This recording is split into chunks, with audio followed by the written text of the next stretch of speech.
बच्चों, आज अभी हम बात करने जा रहे हैं कक्षा 12वीं के हिंदी कोर का जो टर्म 1 का टेस्ट है आप लोगों का। ठीक है, इसमें बहुत से बच्चे अभी तक कन्फ्यूज़न है उन लोगों को कि पेपर में कैसे आएगा, कितने नंबर का होगा, क्या होगा।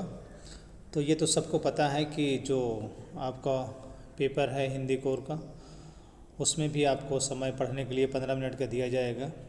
लेकिन इसके साथ आपको ये जानना ज़रूरी है, ये आप इसमें देख रहे होंगे स्क्रीन पे यहाँ पर कि ये जो है टर्म 1 का एग्ज़ाम है।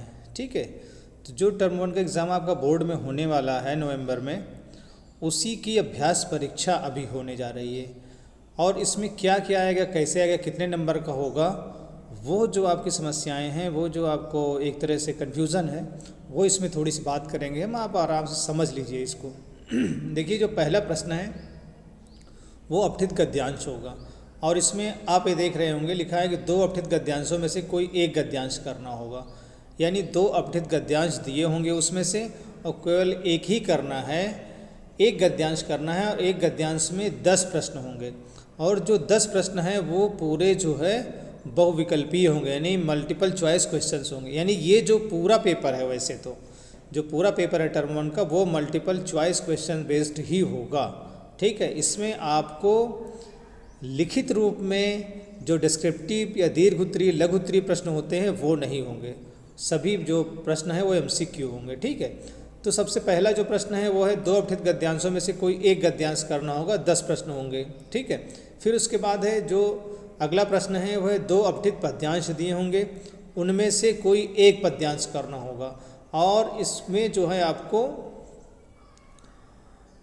ये 5 प्रश्न होंगे। ठीक है, और 5 नंबर का होगा ये। फिर उसके बाद आता है, देखिए अगला प्रश्न, अभिव्यक्ति और माध्यम पुस्तक में बहुविकल्पीय प्रश्न। ठीक है, अब आप यहाँ नीचे देख रहे होंगे, देखिए जहाँ पर ये स्क्रीन पिंक कलर में दिखाई पड़ रही है, काव्यखंड और गद्यखंड। इसके और ठीक नीचे आइए अभिव्यक्ति और माध्यम। ठीक है, अभिव्यक्ति और माध्यम में विभिन्न माध्यमों के लिए लेखन और पत्रकारीय लेखन के विभिन्न रूप और लेखन प्रक्रिया। यानी जो ये तीसरा प्रश्न है आपका, इसमें से सिर्फ इन्हीं दोनों पाठों से प्रश्न आएंगे। और कक्षा में पढ़ाते समय जो मुख्य मुख्य बिंदु आपको लिखाए गए हैं उस पर ध्यान देना है, और जो मुख्य मुख्य बिंदु आपको लग रहे हों उस पर आपको ध्यान से पढ़ लेना है। सिर्फ यही 2 पाठ आएंगे, और इसमें भी आपको मल्टीपल चॉइस क्वेश्चन होगा, उसमें से छांट करके आपको सही उत्तर पुस्तिका में लिखना होगा। ठीक है, फिर इसके बाद अगला प्रश्न जो है वो है पठित काव्यांश। काव्यांश में देखिए यहाँ लिखा है हरिवंश राय बच्चन एक गीत, यानी आत्मपरिचय आपको नहीं पढ़ना है। फिर उसके बाद कुंवर नारायण कविता के बहाने, रघुवीर साहय द्वारा लिखित है कैमरे में बंद अपाहिज, गजानन माधव मुक्तिबोध द्वारा लिखित है सहर्ष स्वीकारा है। ठीक, ये चारों कविताओं से ही सिर्फ प्रश्न आएंगे, और इन कविताओं से जो प्रश्न आएंगे उसमें भी आपको ऑप्शंस दिए होंगे। ठीक है, तो उसमें से सही चुन करके समझ करके लिखना है। फिर उसके बाद है पठित गद्यांश पे। अब देखिए गद्यांश कौन कौन से हैं। गद्यांश में देखिए महादेवी वर्मा जी के द्वारा लिखित भक्तिन है, और जयनेन्द्र कुमार जी द्वारा लिखित बाजार दर्शन पाठ है, और धर्मवीर भारती जी द्वारा लिखित काले मेघा पानी दे। ठीक है, तो इस तरह से जो काव्यांश है इसमें से 5 प्रश्न होंगे। ठीक है, 1 नंबर के। और जो गद्यांश है उसमें भी 5 प्रश्न होंगे। ठीक, फिर उसके बाद पठित पाठों पर 5 बहुविकल्पीय प्रश्न। यानी ऊपर तो काव्यांश और गद्यांश आपको दिया रहेगा, उसके आधार पर छांट करके पढ़ करके समझ करके आपको लिखना है। लेकिन जो पठित पाठों पर है वो उसमें सिर्फ प्रश्न रहेगा और ऑप्शंस रहेंगे।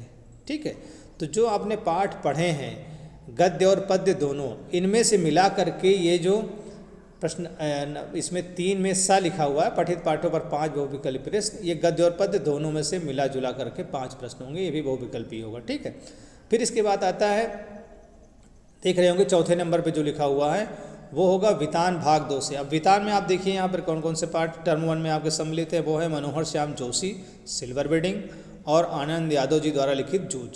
तो इससे संबंधित जो प्रश्न हैं वो आएंगे आपके, कितने प्रश्न आएंगे, 5 प्रश्न। ठीक है, तो इस तरह से इसमें दोनों पाठों को विशेष रूप से पढ़ना है आपको, जो उसके पाठांतर प्रश्नोत्तर हैं वो भी, और पाठ के अंदर जो मुख्य बिंदु हैं वो भी। पढ़ाते समय कक्षा में जितनी पॉइंट्स आपको बताए गए हैं वो सभी आप पढ़ करके आइएगा। ठीक है, जब तक आपको पूरी जानकारी नहीं होगी कहानी की तब तक आप उत्तर नहीं लिख पाएंगे। तो इस तरह से प्रश्न पत्र बहुत छोटा है, और 1.5 घंटे का समय रहेगा आपको करने के लिए, इसमें पर्याप्त समय रहेगा आपके पास। ठीक है। और साथ ही साथ क्या है कि ये OMR शीट मिलेगी आपको, तो OMR शीट में आपको जिस तरह से बोर्ड एग्ज़ाम में भरना है, फिल करना है, उसी तरह से यहाँ भी आपको प्रैक्टिस करनी होगी, ठीक है। इसीलिए इस परीक्षा का नाम रखा गया है प्रैक्टिस टेस्ट।